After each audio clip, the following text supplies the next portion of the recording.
que mencionas, Alejandra, pues el trabajo de los cuerpos colegiados no solo es una herramienta fundamental del modelo educativo, sino forma parte de cómo en el modelo se concibe que funcione la escuela, ¿no? Por eso es de que entre todos estos lineamientos que hay en varios documentos, uno de ellos es cuántos y cuáles son los cuerpos colegiados que se recomienda que existan en los planteles, ¿no? Y en este documento que se llama Lineamientos Marco para la operación de cuerpos colegiados docentes en el nivel medio superior, publicado por la Subsecretaría de Educación Media Superior, se propone que existan por lo menos 4 tipos de cuerpos colegiados. El primero es el cuerpo colegiado disciplinar, en el que participan docentes que imparten asignaturas del mismo campo disciplinar, de acuerdo con los campos disciplinares que propone el MEPEO, el Marco Curricular Común. En segundo lugar, están los cuerpos colegiados de asignatura, en la que participan los docentes que imparten exactamente la misma asignatura en un plantel. Esto no siempre sucede, pero se pueden conformar cuando hay 2 o más docentes que imparten la misma asignatura. También se propone que exista, como en tercer lugar, los cuerpos colegiados de componente profesional, docentes que imparten módulos del componente profesional de la escuela, del proyecto educativo de la escuela. Y finalmente se propone que existan cuerpos colegiados transversales, que son docentes de distintas asignaturas y campos disciplinarios que correspondan a cada semestre del currículo o impartan a un mismo grupo. Dependiendo de la organización de la escuela, se pueden conformar esos cuerpos colegiados transversales, que básicamente lo que los une son los alumnos a los que atienden, ¿no? Ahora, es relevante hacer este recuento porque nos ayuda a dar una primera mirada de cómo los planteles se apropian de la propuesta de trabajar en cuerpos colegiados. Y en ese sentido, en esta encuesta que hemos mencionado, de nuestra investigación sobre el funcionamiento de los cuerpos colegiados a través de una investigación que hicimos el año pasado, se mencionan algunos datos interesantes. Uno de ellos es que parece ser que hay una variedad amplia de cuerpos colegiados que más o menos va más allá de lo que proponen estos lineamientos del modelo educativo. Entonces, por ejemplo, para los directivos, para los directores, se reporta que hay cuerpos colegiados por campo disciplinario, por servicio de apoyo a los estudiantes como orientación y tutoría, grupos de trabajo colegiado de directiva y de gestión, por disciplina, por carrera, por servicios de apoyo al plantel como protección civil, seguridad e higiene, por parte del campo disciplinar, entre otros, ¿no?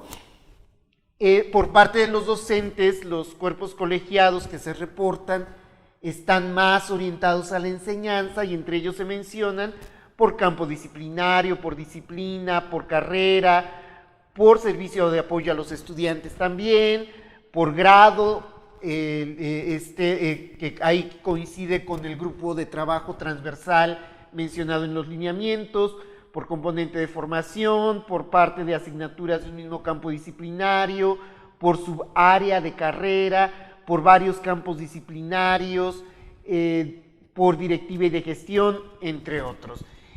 Aunque con ciertos matices siguen las líneas que se plantean en estos lineamientos, parece que se adecuan a las condiciones y organización del plantel con un panorama más específico y más amplio de lo que se observa, de lo que se propone en el documento normativo. Sin embargo, hay que decir que cuando se les pregunta qué porcentaje, más bien cuando se cuenta cuántos directores y docentes participan en estos grupos, entonces el panorama cambia, porque, por ejemplo, los directores que reportan grupos por campo disciplinario son el 80%. Por servicio de apoyo a los estudiantes, 57%. Por directiva y gestión, 49%. Por disciplina, 34%, etc. Sin embargo, cuando los docentes contestan cuál es su participación en estos grupos, el porcentaje de docentes que reporta participar en academias de campo disciplinario son el 50%, por disciplina el 34%, por carrera el 10%, por servicio de apoyo a los estudiantes 6% y en toda la otra variedad de grupos menos del 5%. Entonces esto parece mostrar que es muy bajo la participación de los docentes en los cuerpos colegiados de cada plantel. Y eso nos da una idea muy distinta de la importancia que se le otorga a estos cuerpos colegiados como herramienta de implementación del modelo educativo y del nuevo currículo. Sí, Roberto, con respecto a estos datos que tú presentas, es bien importante hacerse algunas preguntas de si hay una baja apropiación, qué es lo que puede estar dificultando el funcionamiento, qué tanto los planteles impulsan la creación de estos cuerpos o qué es lo que motiva a los docentes a participar en ellos, o qué grado de convencimiento tienen del impacto que puede haber en su propio proceso de formación, como en el desarrollo de las competencias de los estudiantes, qué tanto convencimiento hay de esto y también si existen o no condiciones en el plantel para que los docentes participen en reuniones periódicas en los colegiados. Y esto no solamente toca asuntos de si hay un tiempo no institucional para que los docentes puedan reunirse. Eso no es la pregunta frente a la cual podemos intentar responder cuál es la motivación que los conduce a llevar a actuar dentro de estos cuerpos, sino qué tanto sean 2 veces, 3 veces, 4 veces que se reúnan en un ciclo escolar, en un semestre, que los motiva a participar en la siguiente reunión, que los impulsa a decir yo sí quiero ir a la siguiente reunión porque tengo un interés genuino de darle un seguimiento a eso que habíamos acordado en las reuniones anteriores. Y en ese sentido yo creo que vale la pena que cada uno de ustedes se detenga a pensar qué es lo que lo motiva a participar en estos cuerpos colegiados. ¿Cuál es la razón que los lleva a estas reuniones? Para ello vamos a invitarlos a ver 2 videos en donde en uno de ellos hay una entrevista a la secretaria académica de un plantel, justo que para saber qué piensa ella sobre qué es lo que motiva a los docentes a participar en las reuniones, y otro video en donde vamos a ver cómo de manera espontánea un grupo de docentes construyen un proyecto para consolidar una academia interdisciplinaria. Vamos a ver estos videos. ¿Cómo definiría usted, si alguien le preguntara qué es el trabajo colaborativo, usted cómo lo define, el trabajo colaborativo? El trabajo colaborativo lo defino como un trabajo en grupo, un trabajo en equipo, un trabajo en el que tiene que salir entre todos, que no es una sola persona la que tiene que llevar ni 2 ni 3, sino que es donde están involucrados todos los individuos que componen una misma institución. Porque todos salimos afectados o todos salimos beneficiados. Y aquí en el plantel, a nivel plantel, ¿considera que trabajan colaborativamente? Sí. ¿Y en las áreas? También. ¿También? Sí. y lo puedo asegurar porque yo estoy trabajando con ellos y reuniones tras reuniones, tanto me involucro en las de área, tanto en las de... Y lo estamos trabajando y lo estamos haciendo y lo digo con mucha seguridad. Bueno, buenas tardes. Nosotros somos docentes del plantel número 6 del Colegio de Bachilleres de Tabasco. Conformamos un grupo interdisciplinario en cuanto al uso de la tecnología. Para este modelo de aula invertida, bueno, aquí estaba la aplicación, ¿cómo se llama? Se privilegia el uso del trabajo colegiado, el trabajo colaborativo, ¿no? A diferencia del modelo tradicional donde el estudiante lo hacía de manera individual. Aquí, en lugar de tareas, nosotros hacemos actividades en el salón de clase y se trabaja de manera colaborativa. En mi caso de física, por ejemplo, asignamos los roles a cada uno de los integrantes del equipo. Uno es el coordinador, uno es el secretario, uno es el portavoz, hasta camarógrafo. Tenemos el reportero gráfico, le llamamos, y es el encargado de tomar la evidencia de esta actividad. En los videos que acabamos de ver es bien importante resaltar cómo tanto el director que vimos al inicio del programa como la secretaria académica que estamos entrevistando resaltan justamente las ideas, los propósitos de por qué funcionar o por qué trabajar en cuerpos colegiados, que se apegan mucho más a estos lineamientos del modelo y en ese sentido pues dan cuenta de que están considerando estas propuestas del modelo educativo y resalta particularmente la secretaria académica la importancia de trabajar en equipo. Y eso es, si lo podríamos detener un momentito, una reflexión importante es qué quiere decir trabajar en equipo. Hemos observado en las clases, en las aulas, que muchos docentes invitan a sus alumnos a trabajar en equipo y a veces permanece todavía esta idea de que el trabajo en equipo es la suma del trabajo individual. Y en ese sentido, como bien lo menciona la secretaria académica, intentar pensar o invitar a que los docentes trabajen en equipo, hacer una autoevaluación de qué es lo que sucede realmente en estos colegiados y si no muchas veces se repite o se reproduce esa manera de pensar el trabajo de cooperación y no tanto de colaboración. Y de ahí el interés de mostrarles el segundo video, en donde un grupo de docentes del Colegio de Bachilleres, de manera muy espontánea, construyen una academia, se invitan a participar en un proyecto que le llaman la tarea del 6, en donde quizá es posible ver cómo esta espontaneidad, esta motivación mucho más intrínseca por tratar de invitar a los alumnos a pensar la tarea desde una perspectiva distinta, hace o convoca a diferentes docentes de diferentes asignaturas a participar en el proyecto.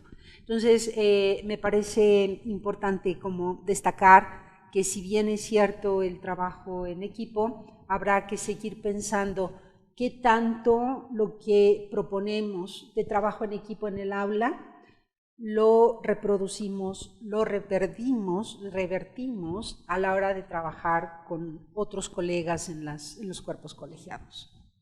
Es relevante que surjan estas iniciativas que manifiestan una gran autonomía en cuanto a gestionar un trabajo en equipo que sea productivo para los alumnos, para los propios docentes. Este caso de la tarea del 6 es ejemplar en ese sentido. Quizás el discurso de los directivos puede ser muy fiel a los planteamientos normativos, ¿no? Y en ese sentido vale la pena ver otros datos para ver cómo se apropian los docentes y los directores de las propuestas de trabajo colaborativo. En esta encuesta de la que hemos estado hablando también se les preguntó en qué medida las reuniones de academia han contribuido a mejorar la práctica docente y en qué medida las reuniones de academia han contribuido a mejorar el aprendizaje de los estudiantes. Y bueno, los directores dicen que el 50% de los directores dice que las reuniones de academia han contribuido a mejorar la práctica docente de manera suficiente. Y el 45% de los docentes también dicen que ha contribuido de manera suficiente a mejorar la práctica docente. O sea, dicen, pues va. Sin embargo, los que son optimistas son algunos menos. Los docentes, los directores que dicen que las reuniones ayudan mucho a mejorar el trabajo docente son el 42%. Y los docentes que dicen que las academias les ayuda a mejorar su desempeño docente son el 34%. Es poco, ¿no? Y en cambio, el 18% de los docentes, el 21% en total de los docentes dice que entre poco y nada les ayudan las academias a mejorar su trabajo docente. Los directores tienden a ser siempre un poco más optimistas, dicen que solo el 8% de ellos caen en ese rango. Ahora, ¿qué tanto impacta el trabajo colaborativo en el aprendizaje de los alumnos desde la perspectiva de los docentes y directivos, ¿no? Pues bueno, también los que dicen suficiente son el 66% de los directores y el 46% de los docentes. Los que son optimistas y dicen mucho son el 29% de los directores y el 36% de los docentes. Más o menos el 18% de los docentes dice que no ayuda, que ayuda entre poco y nada el trabajo colaborativo en la mejora de los aprendizajes de los alumnos, y el 5% de los directores. Esto contrasta fuertemente con la gran expectativa que hay en los documentos normativos del modelo educativo, que apuestan de manera importante a los cuerpos colegiados como instrumentos de mejora, de concreción curricular, etc. Y entonces, algo que también es importante destacar es que en todos lados, en todos los planteles, los docentes y los directores reconocen, aquí se hace trabajo colaborativo, en todos lados lo hacen. Sin embargo, sus expectativas son bajas acerca de los resultados, y por lo que vimos de las preguntas anteriores, su participación es poca. Entonces, esto nos puede llevar a preguntarnos en qué medida están funcionando, cumpliendo sus propósitos estos cuerpos colegiados. Y una pregunta adicional que es posible hacer es si el hecho de decir que estamos trabajando en academias, en cuerpos colegiados, de acuerdo con la normativa, es suficiente para decir que nos estamos apropiando del trabajo colaborativo como una herramienta para concebir a la escuela como una comunidad de aprendizaje. Quizás algo que podemos destacar es que no es suficiente cumplir con la normativa.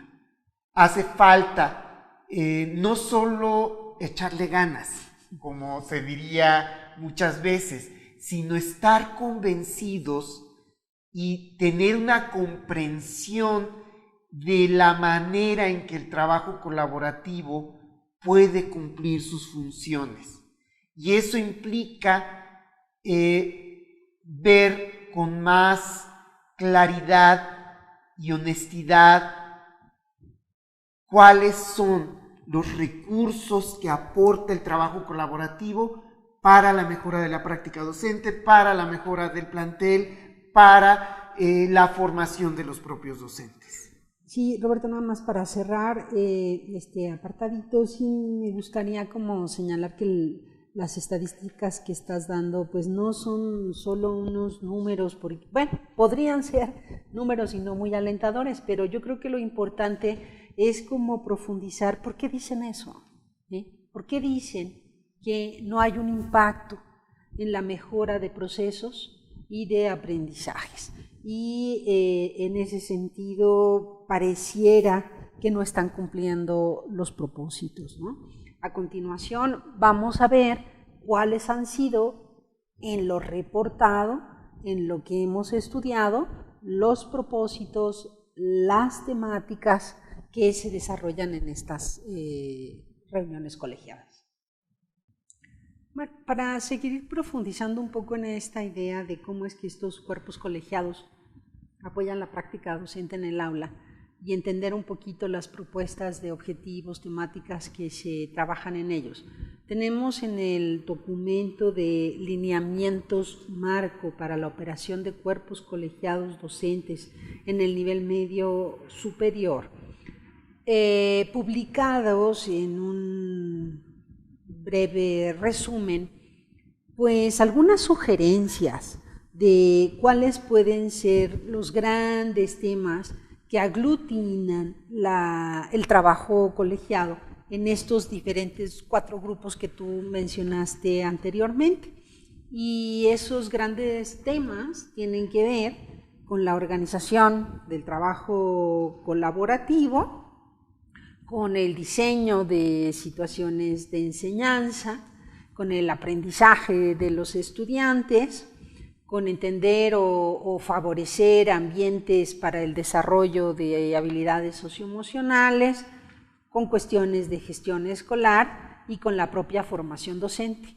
Entonces, en relación a estos temas que propone el documento y de los cuales se pueden derivar muchísimos subtemas, quisiera mostrarles algunos resultados también de este estudio, y la verdad es que permítanos comparar los datos porque son muy sugerentes y pueden ayudarnos a encontrar algunas líneas de acción que reencaucen las estrategias para poder cumplir con estas metas de trabajo colaborativo.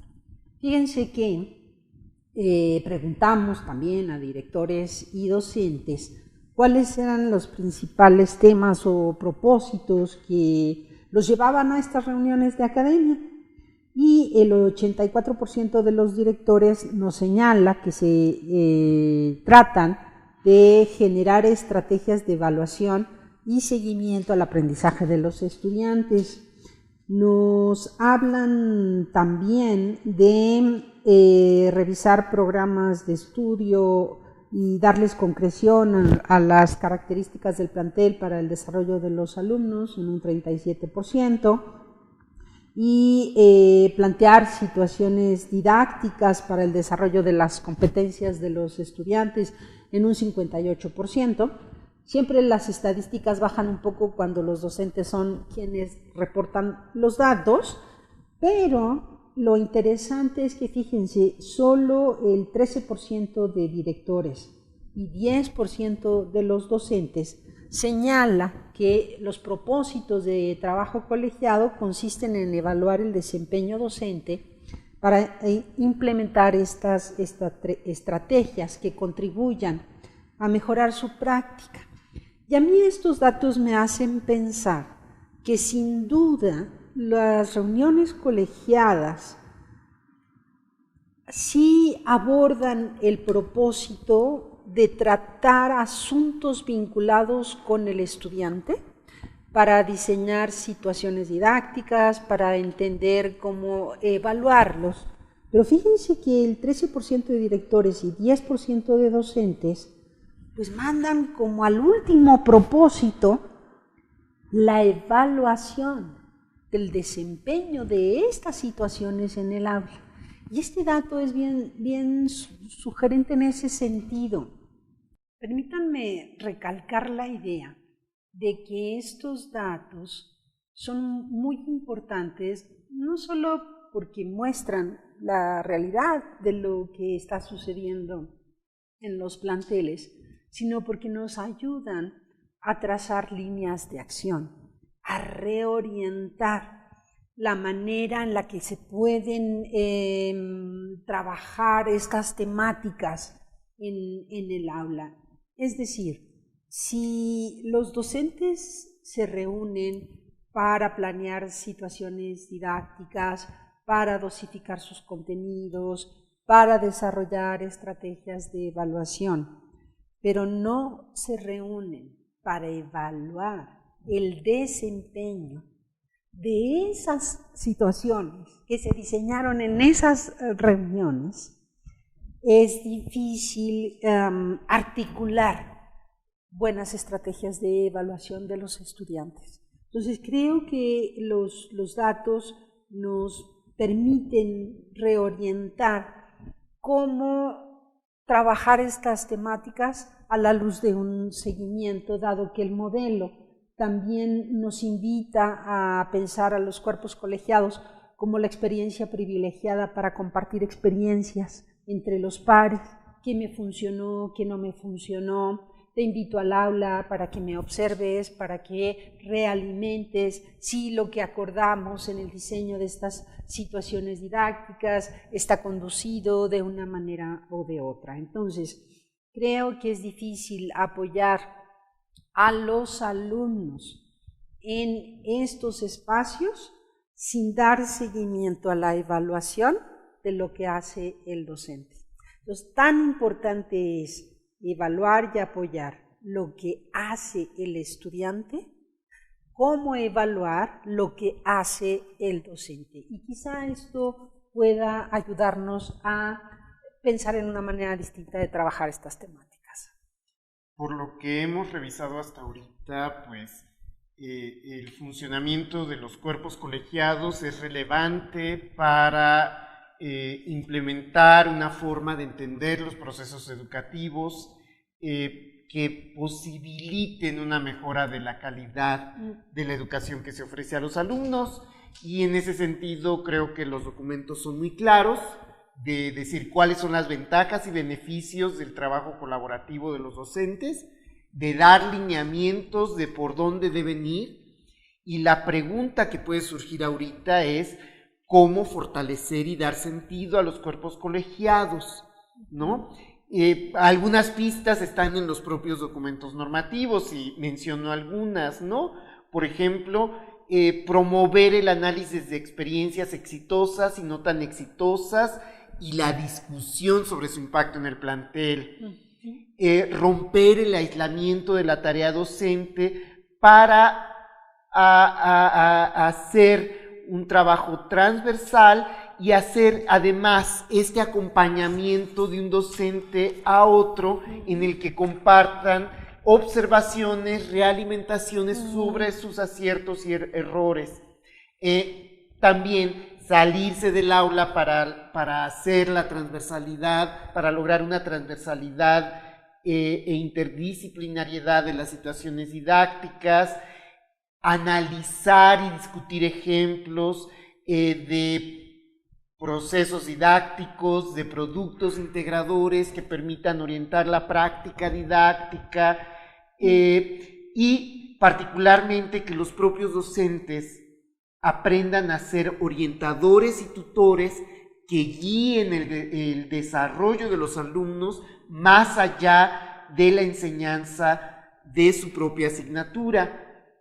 En este sentido, para ver que sí hay posibilidades de fortalecer este trabajo colaborativo, los invitamos a ver un video en el que hay un intercambio de experiencias y de ideas pedagógicas que puede ser significativo y que puede ser un referente para empezar a pensar cómo puede ser, hacia dónde puede ir el trabajo colaborativo que lleven ustedes a cabo en sus planteles. Están interesantes, pero tal vez hacerlo de alguna manera, pues no sé, pues más explícita para que ellos no lo vean como aburrido. Bueno, aburrido es un decir, porque es muy práctico. Por ejemplo, en selección natural se ponen diferentes alimentos y con un palillo o una hojita, que son los picos de las aves, tienen que ver cómo el recurso está relacionado con la forma del pico, en este caso la fuerza. Y sí es interesante, les encanta hacer eso, pero ya cuando hay que analizar los datos, ya como que eso ya no les gustó mucho, lo ven muy teórico. En el video que acabamos de ver, aunque solo una maestra es la que habla, se reconoce que hay un intercambio de ideas para la planeación didáctica. Ella está argumentando de por qué no solo hay que organizar las clases a partir de los temas del currículo, sino que pueden usarse otros recursos como unas situaciones didácticas basadas en problemas o contextos, ¿no? Ella argumenta que, por ejemplo, hay que tomar en cuenta aspectos como que las actividades sean prácticas, que haya análisis de datos, que haya reflexión teórica, cuál puede ser los desafíos que enfrentan los alumnos, entre otros. Trata de compartirlos con los otros docentes. Y pues este es un ejemplo de que este intercambio de experiencias exitosas puede ser posible en el trabajo colaborativo de los docentes. Sí, Roberto, y con respecto a algo que mencionábamos antes de los diferentes tipos de grupos que se pueden conformar, ¿qué tal que nos vamos a centrar en 3, en las academias disciplinarias, en las interdisciplinarias y en las academias de grupo, para resaltar desde nuestra perspectiva, primero, un análisis de lo que sucede al interior de ellas y un esbozo de lo que creemos podría ser las metas principales a lograr dentro de estos grupos colegiados. Entonces vamos en lo siguiente a retomar qué sucede en estos 3 grupos colegiados. Como habíamos mencionado, que nos concentraremos en estos 3 grupos de academias, recordemos el dato que habíamos planteado hace rato, que alrededor de la mitad de docentes y directores pues mencionaban que se reunían en estas academias disciplinarias. Pero yo creo que lo que interesa resaltar una vez más con los datos que hemos obtenido en los estudios sobre encuestas a docentes y directores es que en estas reuniones disciplinarias los docentes mencionan que se reúnen de 3 a 5 veces en el ciclo escolar. La mitad de los docentes y la mitad de los directores dice que se reúnen entre 3 y 5 veces a lo largo del ciclo escolar. ¿Para qué? Para elaborar estrategias que permitan atender a estudiantes en riesgo, para dar seguimiento al desempeño de los estudiantes, para analizar problemas de aprendizajes de los estudiantes. Y sin duda discutirán asuntos propios de estas problemáticas, y hemos tenido la oportunidad de ver en diferentes reuniones de academia que se describen los problemas. Los alumnos no estudian, los alumnos no hacen la tarea, se describen los problemas y se hace una lista de cuáles son estas problemáticas vinculadas con los estudiantes, pero no se diseñan estrategias para atender de tal manera que a todos los docentes de ese campo disciplinario les permitan integrar en sus situaciones didácticas el análisis de estas problemáticas.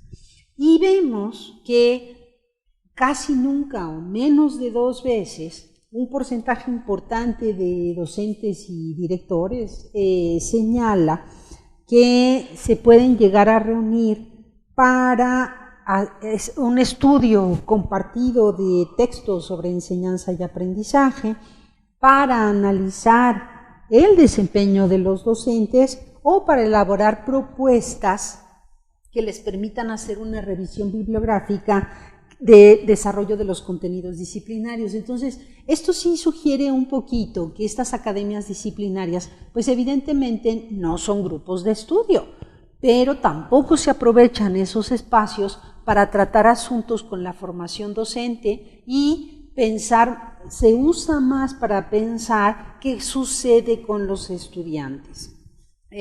Para cerrar un poquito una propuesta, de qué tipo de trabajo podría concentrar, aglutinar, uniformar propósitos en estas academias disciplinarias, más que el trabajo con las competencias disciplinarias, tendría que ver en cómo estos docentes, desde la asignatura que imparten, incorporan el eje de la transversalidad, ¿sí? Dado que profesores de física, profesores de química, profesores de biología atienden sin duda a los contenidos propios de sus disciplinas, el eje de la transversalidad les permitiría desarrollar en sus estrategias elementos que les ayuden a pensar qué competencias son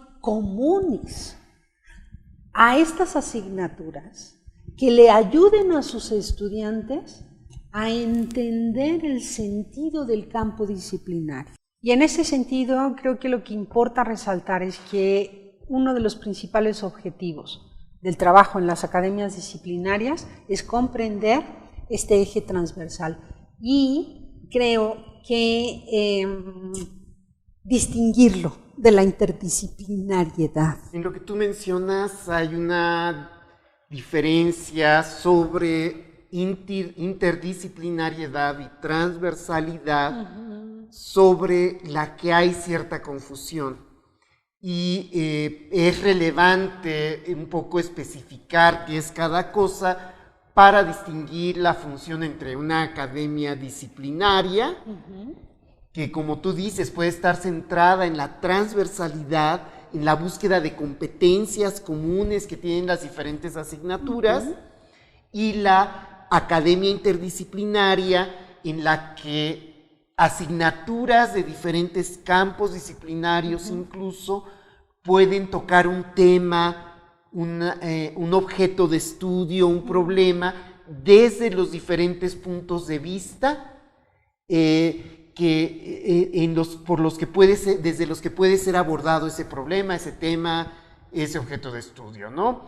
En ese sentido, las academias disciplinarias pueden poner el énfasis en buscar cuáles son las competencias comunes que atraviesan diferentes disciplinas. También lo pueden hacer las academias interdisciplinarias, ¿sí?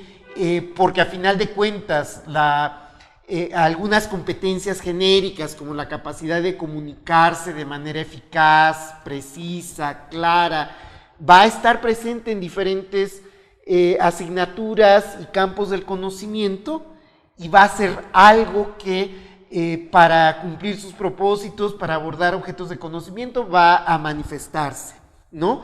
Pero si estudiamos algún tema específico, la historia de México, por ejemplo, puede haber diferentes puntos de vista, filosóficos, éticos, políticos, antropológicos, hasta matemáticos, si nos metemos con la economía, por ejemplo, ¿no?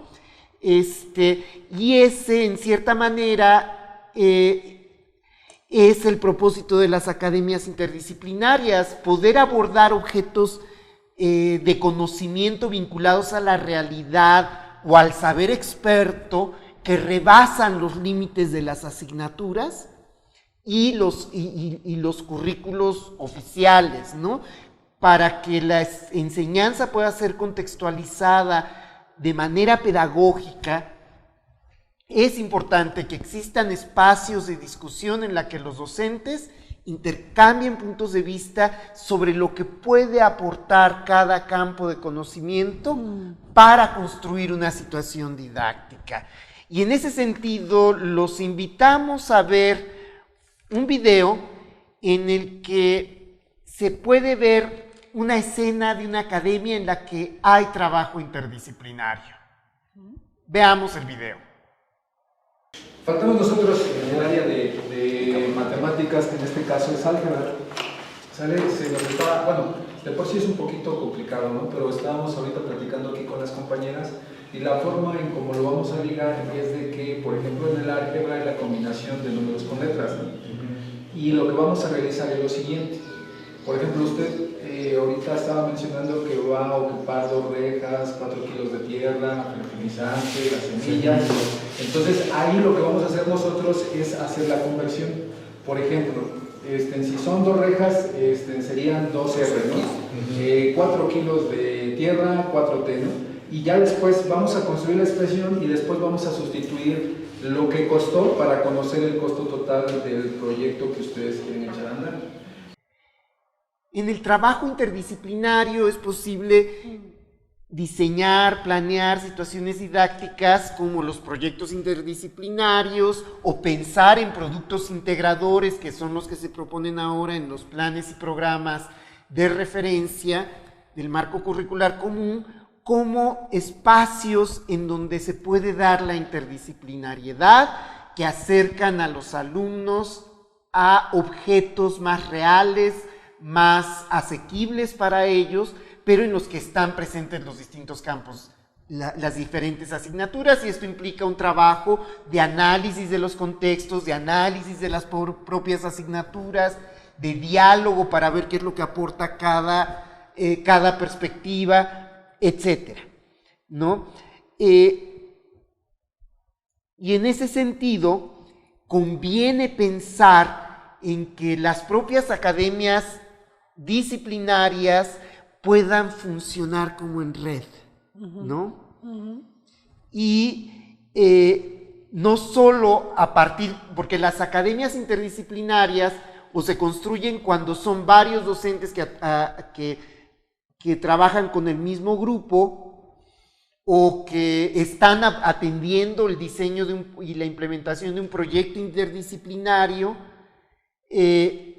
pero son como efímeras, surgen y desaparecen. Se puede hacer un proyecto más a largo plazo en el que haya una red de academias centrada en la transversalidad y en la interdisciplinariedad. Ok, nada más para resaltar, y vamos a proponerles una actividad que nos permita reflexionar sobre los propósitos que se pueden cumplir en cada una de estas academias, como resaltar lo siguiente. Desde el trabajo de las academias disciplinarias, es posible, pero no únicamente, poner énfasis en una perspectiva de la transversalidad. Desde el trabajo de las academias interdisciplinarias, favorecer proyectos interdisciplinarios. Y desde el papel de las academias de grupo, favorecer cómo pensar en estos productos integradores, porque docentes que atienden al mismo grupo pueden compartir esa mirada de sus estudiantes para pensar en estos productos como evidencias de las evaluaciones.